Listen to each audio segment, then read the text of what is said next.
Hello, and welcome back to the first episode of the new year. We hope our listeners had a restful holiday break. And as we step into 2025, the world of sustainability around us continues to evolve quite rapidly.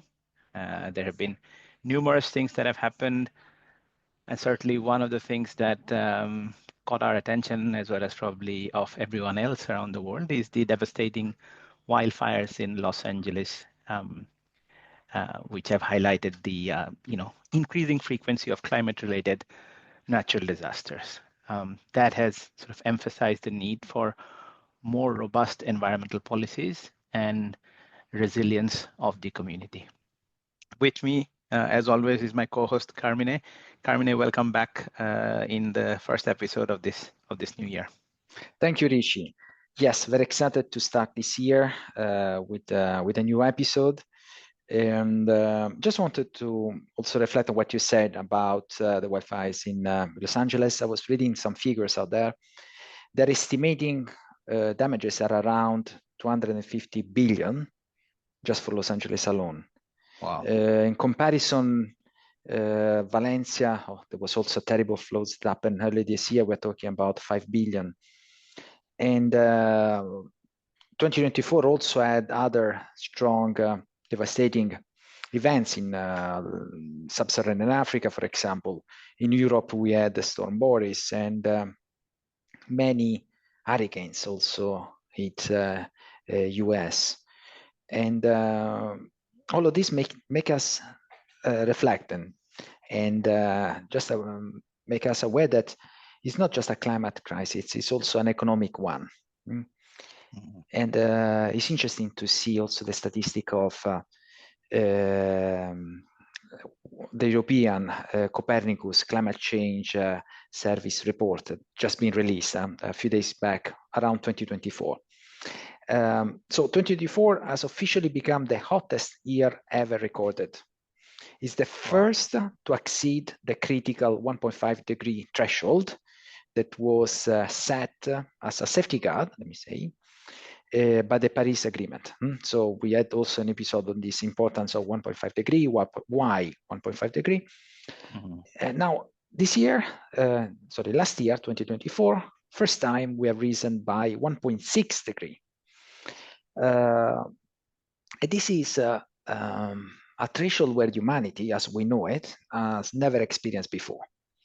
Is probably we are living today in one of the warmest period in the last 100,000 years.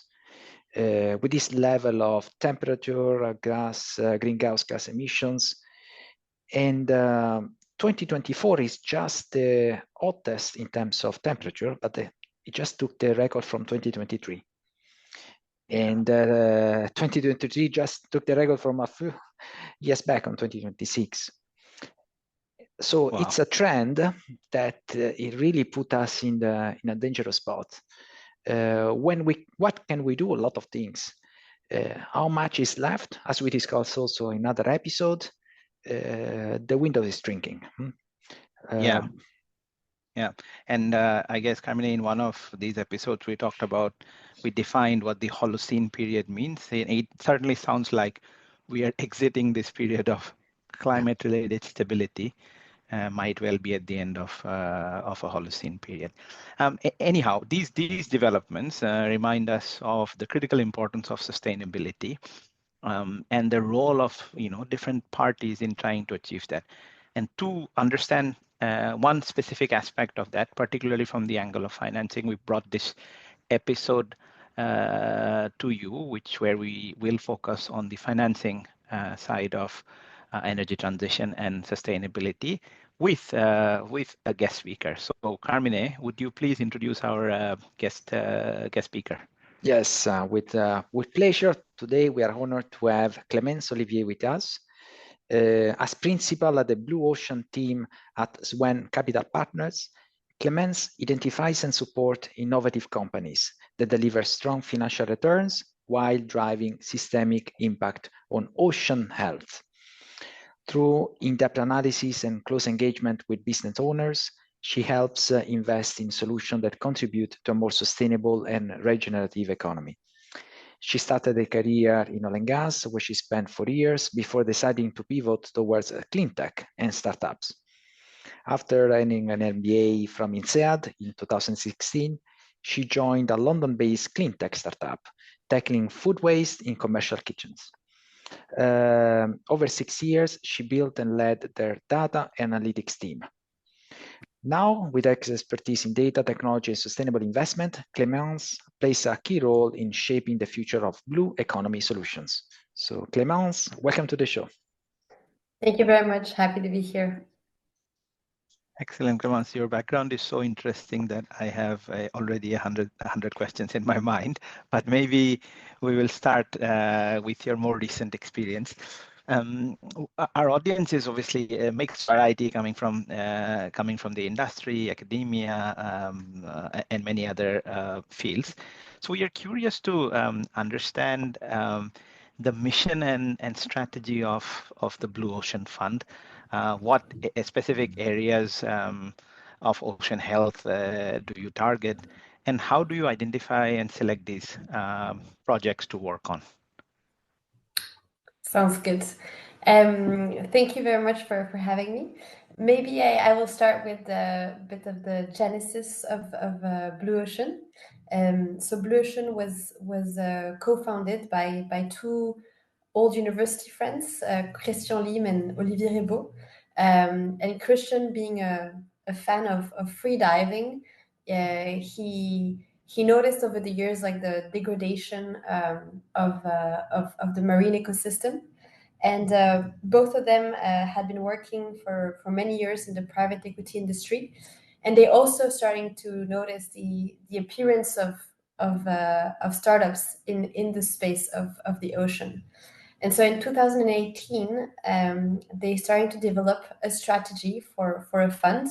And in 2021, they joined Swen to accelerate their fundraising because Swen Capital Partner is a big French asset manager with 8 billion euros of assets under management. And since their creation, they've always been a leader in sustainable finance. And so the sort of partnership was kind of like made complete sense. And so together they've raised 170 million euros, and they developed their strategy to be dedicated for the regeneration of ocean biodiversity. And so for this, they've identified the three main threats to the ocean: overfishing, pollution, and climate change. And so we invest in startups that will bring solutions to any of these threats. And so when you first think about ocean biodiversity, you may think it's quite niche. But if you look at it from a lens of the threats to it, you actually realize you can address quite a lot of industries. And so to give a bit of an overview, for instance, in solutions to overfishing, there is first the aspect of helping the aquaculture industry to be more sustainable, because the aquaculture industry is if you think about it, it's supposed to alleviate overfishing because it's providing more fish to the in the supply. But actually, what happens is that to feed those farmed fish, they actually feed them with wild fish. So in a way, aquaculture is somewhat exacerbating the overfishing problem. That being said, there's a lot of solutions out there to help the aquaculture be more sustainable, and so we're looking for those. Another example is. And by the way, sorry, Clemence, I was reading in the news something here about just an example of it, about the red tuna agriculture that happens in Mediterranean Sea. Just an example on how things can go also out of control sometimes. And it goes in similar to what you said. So there's a massive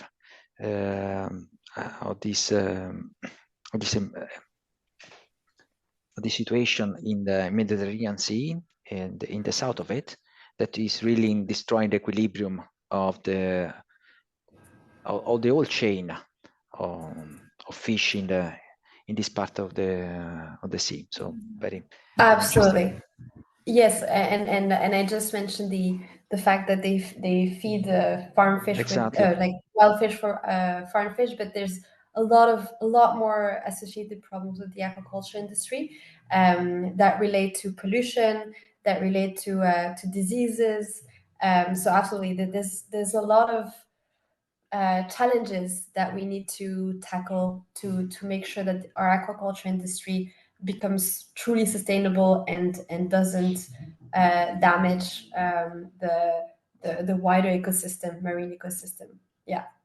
And so all of this will fit into our strategy. And so just to continue, so aquaculture is one sort of big domain that we are going to look at, but there's also, for instance, like a satellite technology that can help identify illegal fishing. So that's also a very important aspect, and because illegal fishing, so one fish out of five that is fished, it comes from illegal fishing, and it's incredibly hard to stop it. Yeah, because the ocean is super vast, and essentially governments do not have the means today. Now they're starting to have to be some technologies are emerging to help that, but today it's a big blind spot. Then so overfishing, that there's quite a lot of there's other types of ocean data that we can invest that will help to simply understand better our ocean. And of course as well, there's also all the alternatives to seafood. So talking about lab grown fish or plant-based fish. So other solutions for the consumers to try to reduce the fish consumption with the growing population. In the pollution, so solutions to pollution, we will look at basically mainly three big types of pollution: the plastic pollution, the chemical pollution, and the noise pollution. And so again, it's very varied. Plastic pollution, it's any company that will help the reuse, refill, return sort of business models, recycling technology, and obviously replacement of plastic with other components that are biodegradable.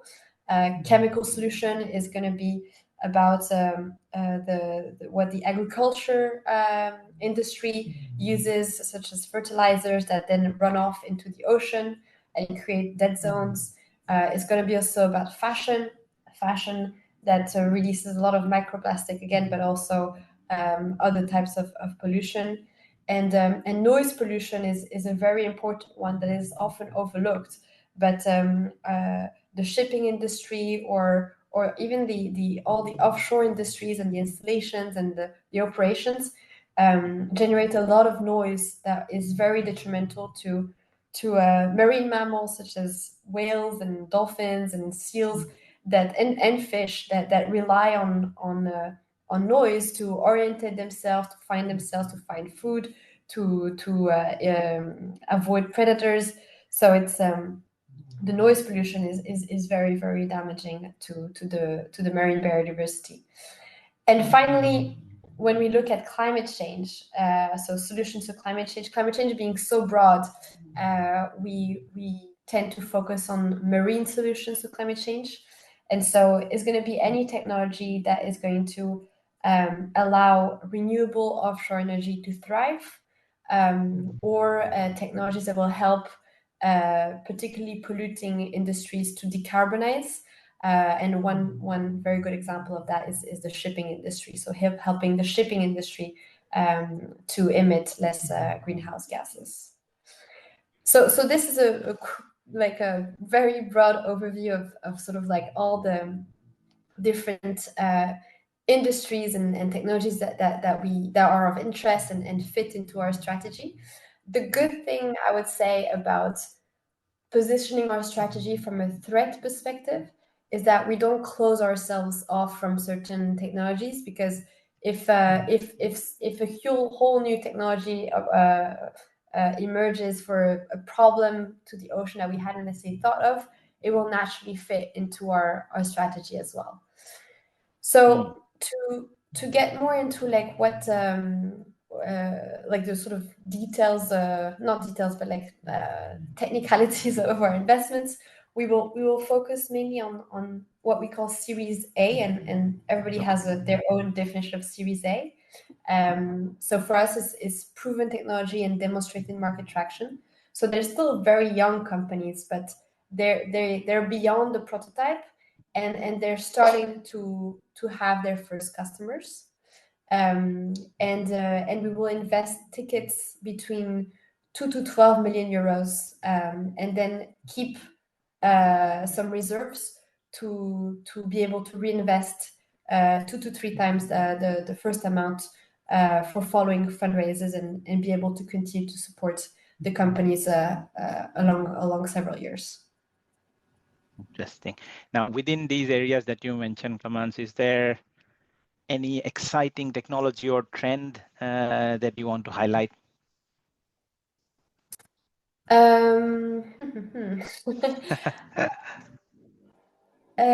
me think.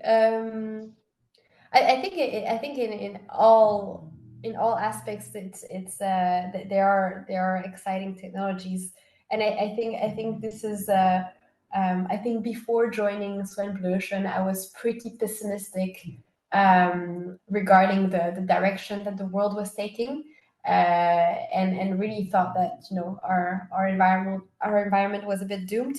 And since I started working here, I've gained a lot more hope, because my day-to-day is meeting like very, very inspiring founders with very innovative ideas to solutions where, perhaps before meeting them, I didn't think there was a solution. So it's very difficult to pinpoint one in specific.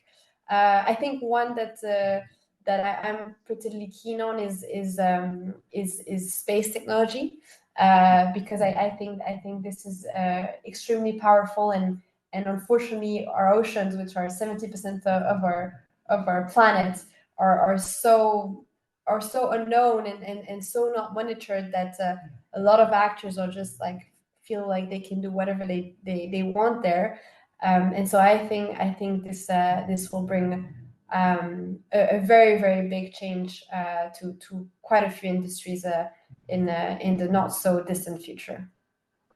Thank you. Thank you, Clemence. I think that's quite interesting. I was reflecting on the 3 elements that you mentioning about pollution, and one also got my attention that was on the plastics and chemicals. And as I was reading this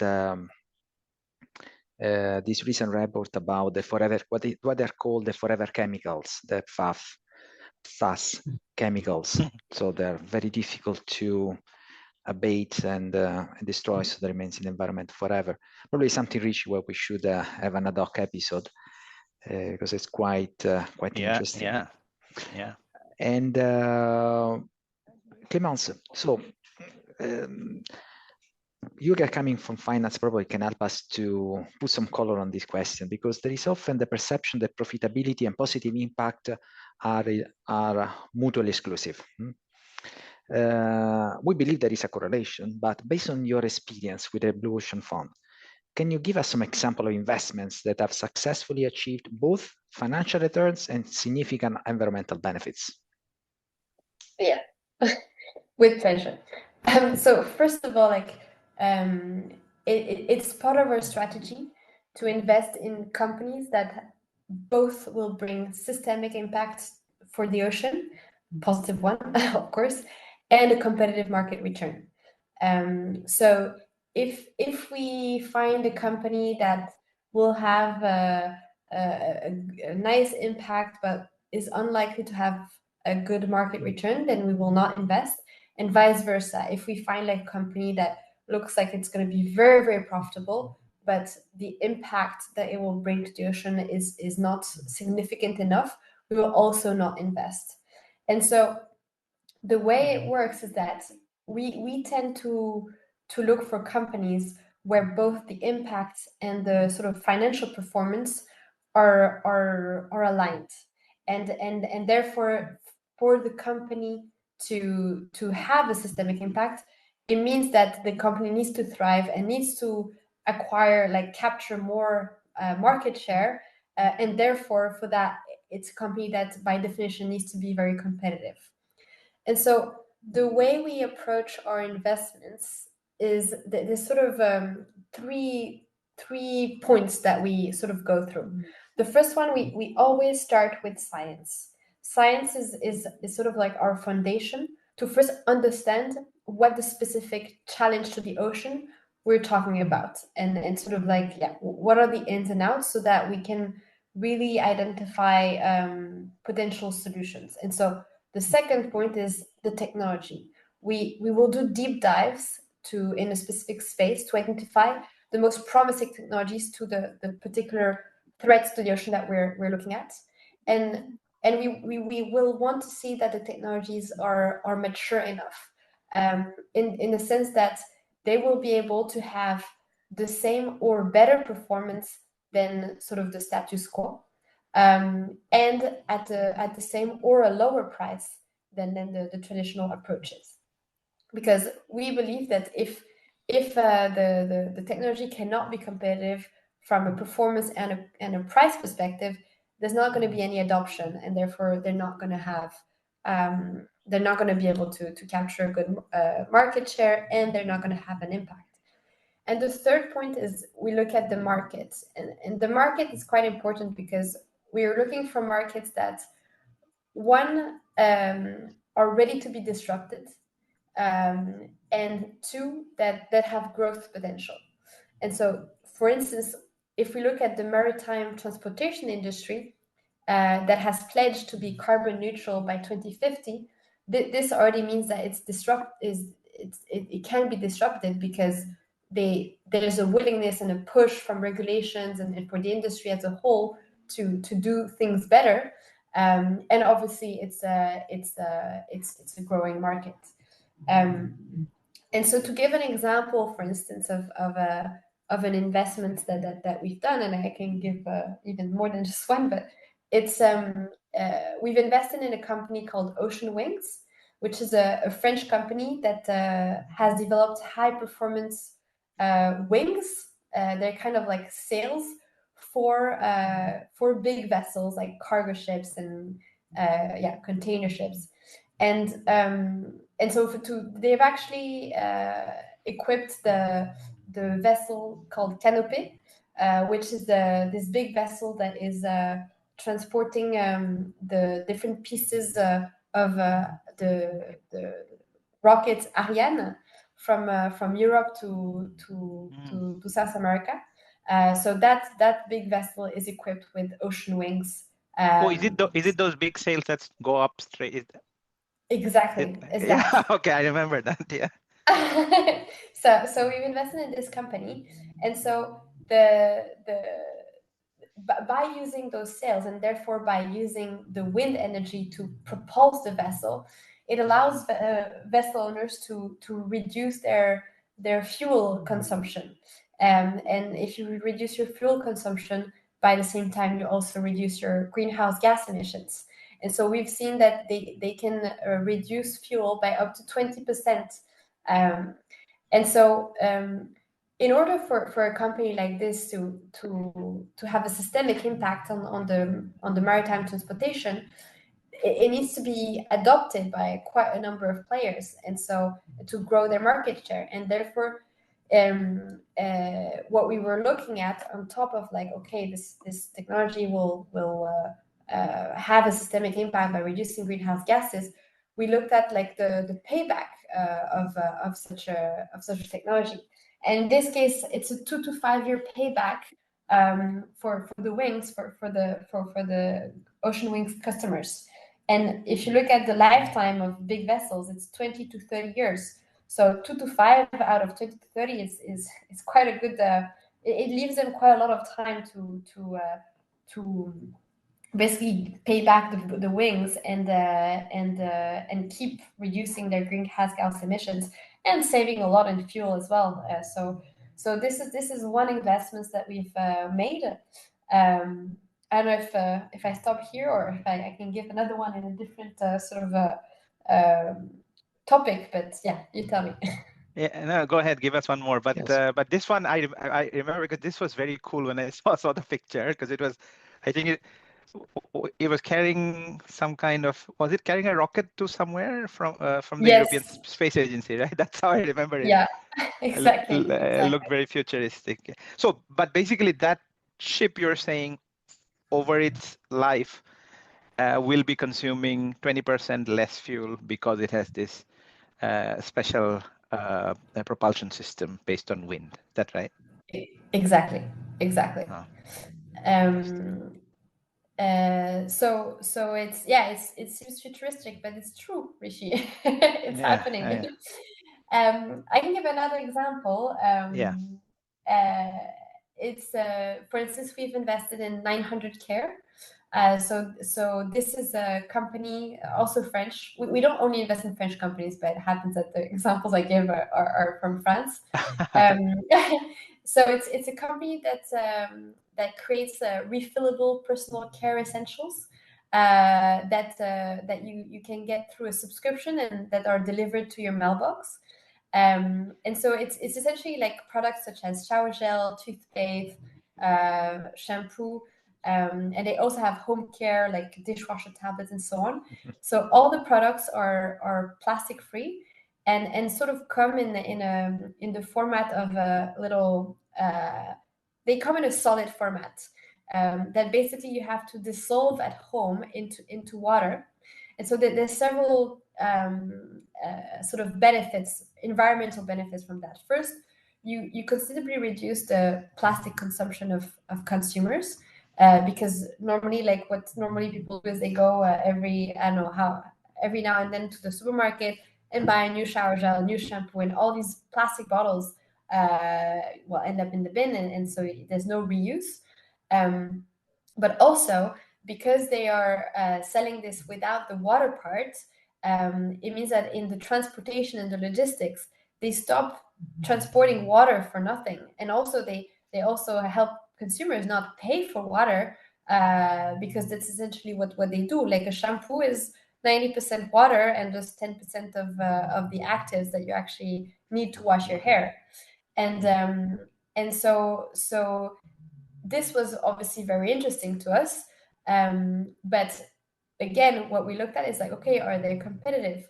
And actually, like by also shipping, stopping to ship water and so on, they actually are having a very competitive offer, because their shampoo and shower gel are worth €2.50, which is super competitive to compared to the rest of the industry.